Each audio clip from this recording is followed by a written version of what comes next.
എന്താണ് മുഖ്യമന്ത്രിയുടെ ഈ യാത്രയുടെ ഉദ്ദേശം? വിനോദസഞ്ചാരം മാത്രമാണോ? ഒന്ന്, നിങ്ങളിപ്പോ ഇന്നത്തെ പ്രധാനപ്പെട്ട വിഷയമായി ചർച്ചയ്ക്കെടുത്തു പിന്നെ മാധ്യമങ്ങൾ മുഖ്യമന്ത്രിയുടെ വിദേശയാത്ര. അതുകൊണ്ട് ഇപ്പൊ എന്താ ആ സ്വകാര്യ യാത്രയെ പോലും ഒരു ദിവസത്തെ മുഖ്യ ചർച്ചാ വിഷയമാക്കി മാറ്റണം എന്ന് മനോരമ ഉൾപ്പെടെയുള്ള നിങ്ങളുടെ മാധ്യമങ്ങൾ തീരുമാനിക്കുന്നു. അതിന്റെ അടിസ്ഥാനത്തിൽ ചോദിച്ചാൽ ഓരോ ദിവസവും ഒരു സർക്കാർ വിരുദ്ധ അല്ലെങ്കിൽ പിണറായി വിരുദ്ധ ഒരു വാർത്ത ഞങ്ങൾ സൃഷ്ടിക്കാൻ പറ്റും. ആ ചർച്ചയിലൂടെ ഒരു പൊതു മനസ്സിൽ ഒരു സർക്കാർ വിരുദ്ധ മനസ്സ് രൂപപ്പെടുത്താൻ പറ്റും എന്നാണ് നിങ്ങൾ ചിന്തിക്കുന്നത്. മനസ്സിലാക്കി കളഞ്ഞല്ല. ഭരണപരമായ അല്പം തിരക്ക് കുറയുന്ന ഒരു സന്ദർഭമാണ് ഈ സന്ദർഭം. ഏതെങ്കിലും നിലയിൽ ഇത് വിശ്രമിച്ചു പോയൊരു മുഖ്യമന്ത്രിയാണോ കേരളത്തിൽ പിണറായി വിജയൻ? നവകേരള സദസ്സിന്റെ ഭാഗമായി യാത്രയുണ്ട്. അതിനുശേഷമുള്ള മുഖാമുഖം പരിപാടി നോക്കിയാൽ കാണാം. വായുനൂലും പറഞ്ഞാണ്ടല്ലോ. ഇങ്ങനെ പലതരത്തിലേക്കുള്ള ഭരണപരമായ ഒരു സാധാരണ ഭരണക്രമത്തിനപ്പുറം അഡീഷണൽ ആയി കുറെ അധികം ജോലികൾ നിരന്തരമായി ചെയ്തു പോകുന്ന കാണാം. ഭയങ്കരം തന്നെ. ഈ കേരളത്തിന് നിരോധിക്കപ്പെട്ടൊരു കാര്യം മുഖ്യമന്ത്രി ചെയ്തിരിക്കുന്നു എന്ന മട്ടിൽ നമ്മൾ അവതരിപ്പിച്ച് ചർച്ച നടത്തി പോകേണ്ട കാര്യമുള്ളതാണോ? നിങ്ങൾ മുഖ്യമായ വിഷയമായി എടുത്തിരിക്കുന്ന ഈ പ്രശ്നം അങ്ങനെയുള്ളതാണോ? നിങ്ങൾ മാധ്യമം ആലോചിക്കണം. ഇങ്ങോട്ട് വന്നേ നീ, എന്നിട്ട് ഇങ്ങോട്ട് നിന്നേ നീ.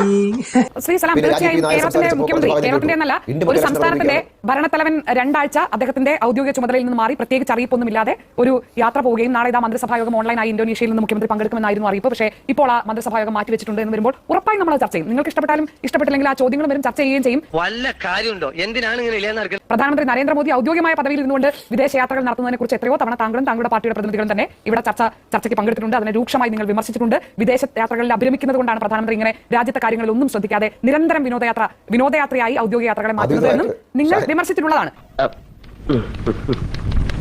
ആദ്യം വേണ്ട വ്യക്തത, ഇത് മുഖ്യമന്ത്രി ഔദ്യോഗികമായി അല്ലാതെ പോകുന്ന യാത്രയാണ്. ഒരറിയിപ്പും നമ്മുടെ മുന്നിലില്ല, പൊതുജനങ്ങളോട് പറഞ്ഞിട്ടില്ല, ഔദ്യോഗിക സംവിധാനത്തിൽ ഔദ്യോഗികമായ അറിയിപ്പുകളൊന്നും നമുക്ക് ലഭിച്ചിട്ടില്ല. ഇത് തീർത്തും സ്വകാര്യ വിദേശ വിനോദയാത്രയാണ്. അത് നമുക്ക് ഉറപ്പിക്കാം.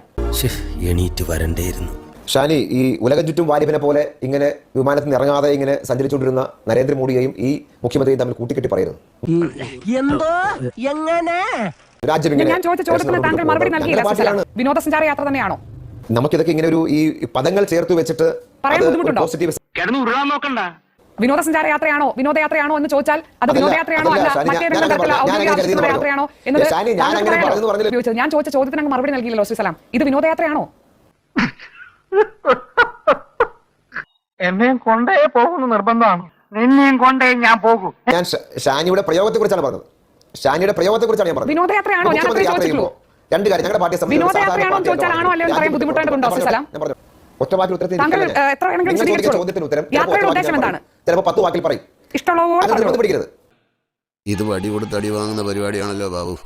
10 വാക്കിൽ പറയും. അതെ,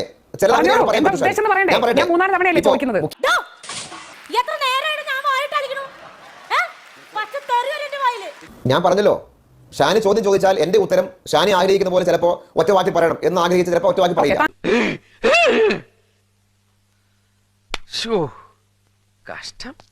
രാഹുൽ ഗാന്ധി എത്ര വിദേശയാത്ര നടത്തി? ഇതിനെയെല്ലാം ഈ രാജ്യത്തെ രാഷ്ട്രീയത്തിൽ നിന്നും RSSനെതിരെയുള്ള പോരാട്ടത്തിൽ നിന്നും ഒളിച്ചോടുന്നു എന്ന് ആക്ഷേപിച്ചവരാണ് CPM. നേതാക്കന്മാർ തെരഞ്ഞെടുപ്പിന് ശേഷം സിനിമയ്ക്ക് പോകുന്നവരെ പോലും വിമർശിച്ചിട്ടുള്ള പാർട്ടിയാണ് CPM. അതന്നത്തെ ചോരത്തിളപ്പിന് ഇപ്പൊ എന്ത് ചോര തണുത്തു പോയാ? രാഹുൽ ഗാന്ധി അങ്ങനെ വ്യക്തിപരമായി നടത്തിയ വിദേശയാത്ര ഉത്തരവാദിത്തത്തിൽ നിന്നുള്ള ഒളിച്ചോട്ടമാണ് എന്ന് കേരളത്തിൽ CPM നേതാക്കൾ പ്രസംഗിച്ചിട്ടുണ്ട്. ശക്തമായ വിമർശനം ഉന്നയിച്ചിട്ടുണ്ട്. കുടുംബസമേതം ഇത്രയും അംഗങ്ങളുള്ള ഒരു കുടുംബത്തിന് 2 ആഴ്ച ഇന്തോനേഷ്യയിലും സിംഗപ്പൂരിലും ചെലവഴിക്കണമെങ്കിൽ ഒരു വൻ തുക ചെലവഴിക്കേണ്ടി വരും എന്നതും നമുക്കറിയാം. അത്രയും വരുമാന സ്രോതസ് ഉറപ്പുള്ള ആളാണ് ശ്രീ പിണറായി വിജയൻ എന്ന് പാർട്ടിക്ക് ബോധ്യമുള്ളത് കൊണ്ടാണോ അനുമതി നൽകിയിരിക്കുന്നത്? നമുക്കിപ്പോ ആ കണക്കിൽ വന്നിട്ട് ചിലവരാണ് എത്ര എന്ന് ചോദിച്ചിട്ട് പറയുന്നല്ലേ കുറച്ചുകൂടെ നല്ലത്. സർക്കാരിന്റെ യാത്രയുടെ കണക്ക് വെച്ചിട്ട് കിട്ടിയിട്ടില്ല. സന്ദർശനം നടത്തിയതിന്റെ ചെലവ് ചോദിച്ചിട്ട് വിവരാവകാശ നിയമപ്രകാരം കിട്ടിയിട്ടില്ല. പുറത്തുവിട്ടിട്ടുള്ള വിവരങ്ങൾ പിന്നെയല്ലേ സ്വകാര്യ സന്ദർശനത്തിന് സൗകര്യത്തിന് കിട്ടുമ്പോഴല്ലേ മാനം കെടുത്താൻ പറ്റുള്ളൂ ബാലേട്ടാ. ഈ ചോദ്യത്തിന് താങ്കൾ മറുപടി പറയാൻ ആഗ്രഹിക്കുന്നുണ്ടോ ശ്രീ സലാം? എന്തുകൊണ്ടാണ് മറ്റ് സംസ്ഥാനങ്ങളിലെ തെരഞ്ഞെടുപ്പ് പ്രചാരണത്തിന് ഒരേ ഒരു കമ്മ്യൂണിസ്റ്റ് മുഖ്യമന്ത്രി സമയം കണ്ടെത്താതെ വിദേശയാത്രയ്ക്ക് പോയത്? പിണറായി വിജയൻ പ്രവർത്തിക്കാൻ നിശ്ചയിച്ചത് ക്യാമ്പിൽ പോകാൻ തീരുമാനിച്ച കേരളത്തിലാണ്. മറ്റു സ്ഥലത്തേക്ക് പോകാൻ തീരുമാനിച്ചിട്ടില്ല. അവിടെ മറ്റു നേതാക്കന്മാരാണ് തീരുമാനിച്ചത്. മോശമായിപ്പോയി, വളരെ മോശമായിപ്പോയി. അപ്പോൾ നിങ്ങൾക്ക് ഈ BJP ഭരിക്കുന്ന ഏതെങ്കിലും സംസ്ഥാനങ്ങളിൽ, CPM-ന് സ്വാധീനമുള്ള സംസ്ഥാനങ്ങളിൽ, ബംഗാൾ പോലുള്ള സംസ്ഥാനങ്ങളിലൊക്കെ ഒരേ ഒരു മുഖ്യമന്ത്രിക്ക് ഒരു പ്രചാരണ ചുമതല പോലും വേണ്ട എന്ന് പാർട്ടി തീരുമാനിക്കുന്നത് എന്താണ്? പാർട്ടി ജനറൽ സെക്രട്ടറി അടക്കമുള്ള ആളുകൾ അതിന് മേലെയുള്ളവരാണ്.